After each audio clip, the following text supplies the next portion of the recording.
Joining us is Ninong Ering, is Minister of State for Minority Affairs. On our Newshour program last Friday, he was in complete denial that this was a case of racism. I asked him the question about whether this was a case of racism, and Ninong Ering, as I welcome you back to the program, I must say you were extremely harsh with me. You got angry. You said, I'm saying everything wrong. I've got it all wrong.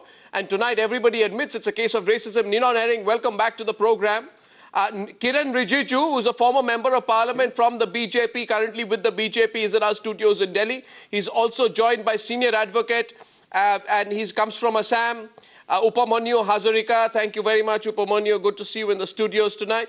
And good to see also Ranjana Kumari, Director of Centre for Social Research, one of India's best respected activists. Thank you, ladies and gentlemen. I'd like to begin with the minister. Mr. Ering, I don't like to, it's not about whether you're right or I'm right. But the fact of the matter is this, that when I asked you whether it was racism, you said absolutely not. You said there was some kind of scuffle. And you refused to accept that it was a case of racial discrimination.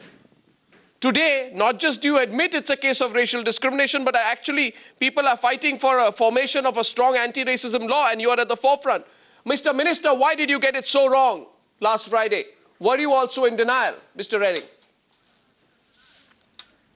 At the very outset, good evening to all of you. And I'm really, sorry that day you could not give me a chance to, clarify myself. But tonight, it's good that we start in a good note. And but first of all, I would really want to, request you that when I speak, you should also give me a chance to speak. And when you speak, I'm also ready to hear to you. But I would request you, do you want to hear what I speak from my heart, or do you want to hear what you want to hear from me? Because when I had started, I said, yes, it was color, but it took the racial color, and it is because of that racialism that this boy was murdered or killed. So that was I wanted to explain, but you didn't give me a chance to explain. At the very outset, I can't see you. I'm looking straight at the camera. So that is why that misunderstanding, between us came. I got agitated or angry just because you didn't give me a chance to clarify myself. That was the reason. But today, I'm in the forefront. We have met the Prime Minister. We have met the Home Minister. We are, as you are saying, we have already applied our minds, our, determination that we need a very strict and stringent law against the racism that is prevalent in the country. So this I had told you that day also, that since the last 50 years I have been dealing with it. I have always faced it myself. So that is why I am saying that yes, it was of a racial, it is a racism. It was it was a racist attack and that issue, but it started with a scuffle. That was the only clarification I wanted to say. That's it. Now, Mr. Ering, I began by saying it's not about whether you're right or I'm right. And I'm sure, as one gentleman to another, you'll agree I did not interrupt you at all.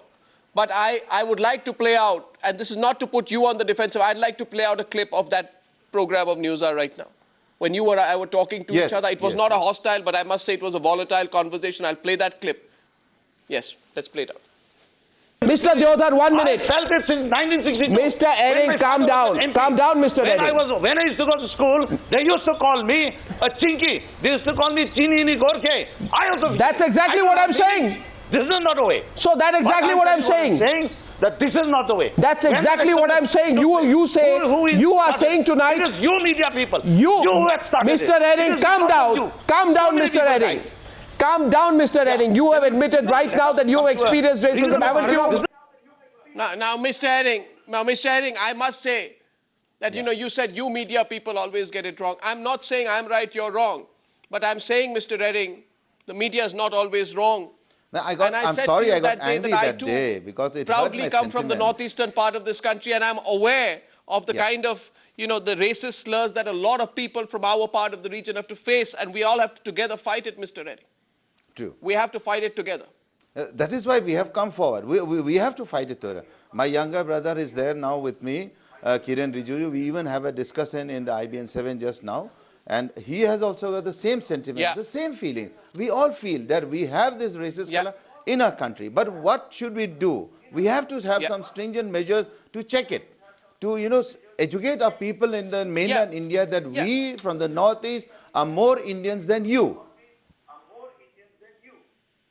You know, absolutely. Or we are, everyone from the northeast is as much an Indian as anyone from Rajasthan or Kerala or any part of this great nation of ours. True. That's all my point is there.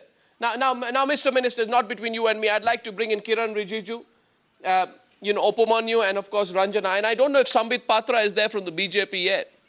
He'll be with us in a minute. What was the reason why? Now, you know, everyone comes in now. Rahul Gandhi goes yesterday.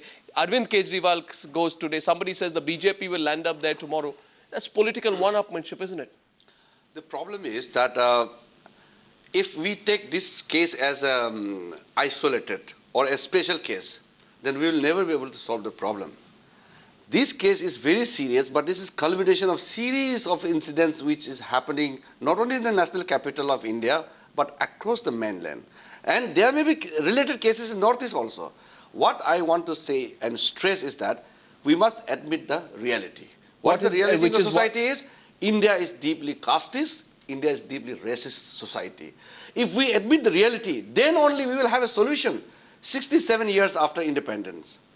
If we have failed to progress as a nation together, every section of the society, we must admit that India is a multiracial nation. Why were people so touchy on Friday? I want to play out one more clip. There was Seshadri Chari, and I asked him to come today on the program.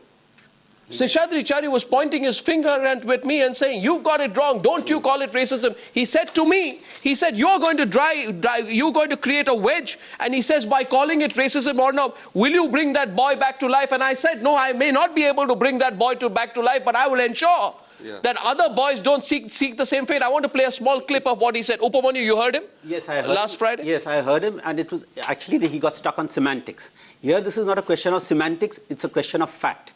What we have here is a series, as Mr. Kiren Rijiju said it. And every time it takes a death to trigger off an outreach. What you have is, in May 2012, you had Richard Loitam, you had Dana Sangma. You had a chief minister of Meghalaya saying that we are victims of racism, please do something. That was his niece who died. Thereafter, in August 2012, we had that mass exodus from the rest of the country, only because of cultural stereotyping. But not a single pie was given to any of them for compensation. Now, we always land up in a reactive mode.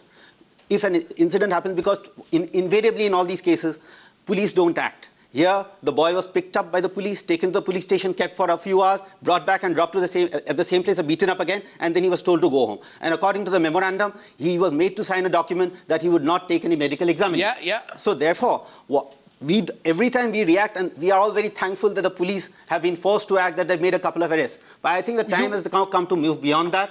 We now need to move into deterrence.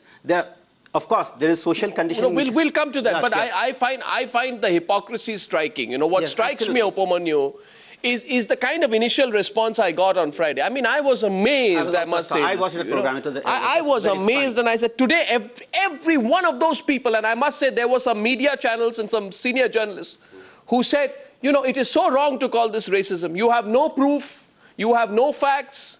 You're jumping the gun, and there were people, the same people are today trying to analyze why this racism is happening. That's hypocrisy to the extreme in my point of view. But Ranjana, you know, the Delhi police has now formed a special investigation team into Nido's death. Teams are sent to Uttar Pradesh, Haryana, Punjab to get all these people. There was no urgency before Rahul Gandhi landed up there. Well, I think this whole political hypocrisy, in spite of the fact that there have been girls and women from Northeast who have been targeted. We've had so many rape cases where they were targeted, and we identified the areas where they're living. There are concentration of their population, young people who come for education, for job, and they're living there, and the local population is misbehaving, ill-treating, and also definitely racist overtones are there. Everybody knows about that, but the political class has not acted till date. Why haven't they? Create the kind of, you know, especially in the Delhi's aggressive conservative culture, where these youngsters come from more free society.